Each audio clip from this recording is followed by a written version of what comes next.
My name is David. I'm 78 years old, and I can't remember her voice anymore. I've tried. God, I've tried. I close my eyes and I go back to the kitchen, the one with the yellow wallpaper and the window over the sink. I can see her standing there. I can see the way her shoulders moved when she laughed. I can see her hands, the way she held a coffee cup with both palms wrapped around it, like she was always a little cold. But I can't hear her. Not really. I remember that she had a soft voice. I remember that much. I remember she didn't like to raise it, even when I gave her reason to. But the sound of it, the actual sound, it's gone. I didn't think that would happen. We were married for 43 years. 43 years of hearing her voice every single day. In the morning when she asked if I wanted eggs. At night when she said good night from her side of the bed. On the phone when I was late coming home from work, and she'd just say, "Okay, be safe." I thought I'd carry that forever. She died 6 years ago. Pancreatic cancer. It was quick, too quick. We had 4 months from diagnosis to the end, and I spent most of that time thinking we'd have more. That's what you do, I think. You bargain with time like it's listening. The last conversation we had that really mattered, I don't even remember. I've gone over it 1,000 times in my head, trying to pull it back, but I can't say for sure which day it was or what we talked about. I think it was something small. I think I was annoyed about something. The remote, maybe, or the thermostat. Something that didn't matter at all. I don't remember her last words to me. I don't remember mine to her. And now I don't remember her voice. After she died, I thought I was doing okay. People kept saying that. "You're doing so well, David. You're holding up." And I was. I went to the funeral. I cleaned out her closet. I answered the phone when people called. I thanked them for the casseroles. I thought grief was supposed to hit you all at once like a wave. But it wasn't like that for me. It was slow. It was quiet. It was more like forgetting how to breathe correctly and not noticing until you're already lightheaded. The first year, I still heard her. I'd be folding laundry and I'd hear her say something about the way I folded towels. I'd be driving and I'd hear her reminding me to check the left mirror. It wasn't real, I knew that. But it was close enough. The second year, it started to fade. By the third year, I realized I was guessing. I have videos, a few. Birthdays, mostly. Holidays. There's one from our anniversary dinner where she's laughing at something our daughter said, and you can hear her voice in the background.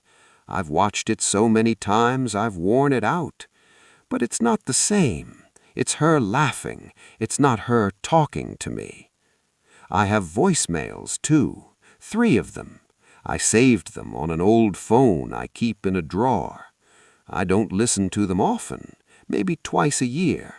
I'm afraid if I play them too much, I'll start to hear the recording instead of her. I'll start to memorize the rhythm instead of remembering the person.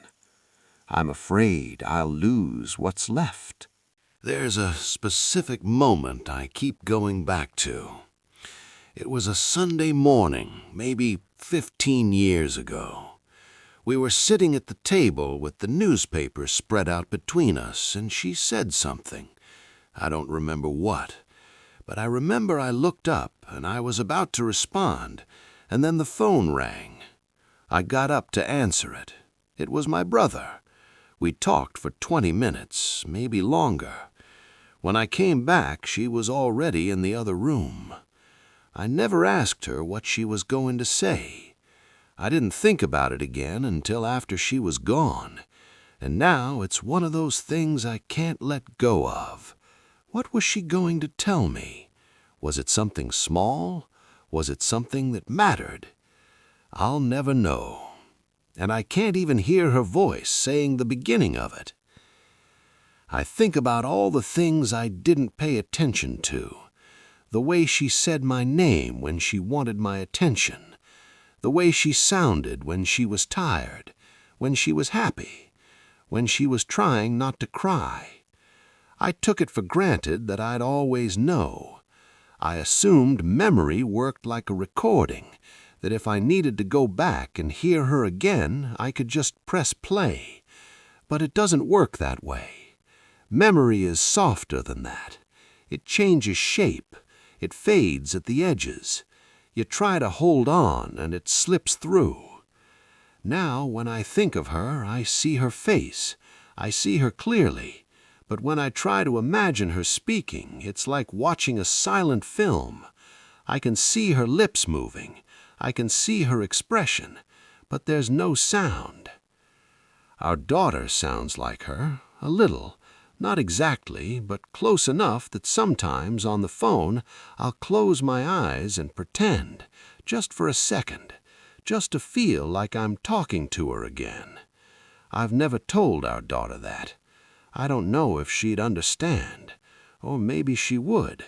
Maybe she's doing the same thing in reverse, hearing me and thinking of her mother. I used to think the hardest part of losing someone was the absence, the empty chair, the silence in the house, and that is hard, but this is harder. This forgetting, because it feels like losing her twice, once when she died, and again slowly as the details slip away. I remember that I loved her voice. I remember that it made me feel safe, but I don't remember the sound of it anymore. And I don't know if that makes me a bad husband or just a human being, or both. I'm 78 now. I don't know how much time I have left. Maybe a lot, maybe not. But I know this. I spent 43 years hearing her voice, and I never once thought to just stop and listen. Not really listen. I was always thinking about the next thing, the next task, the next conversation. I never just sat with the sound of her. I never thought I'd need to, and now it's gone. If you're still here, thank you for listening. I don't know why I'm telling you this. Maybe because I needed to say it out loud. Maybe because I thought someone should know. If there's someone in your life whose voice you love, I don't know, maybe just notice it. That's all. I wish I had.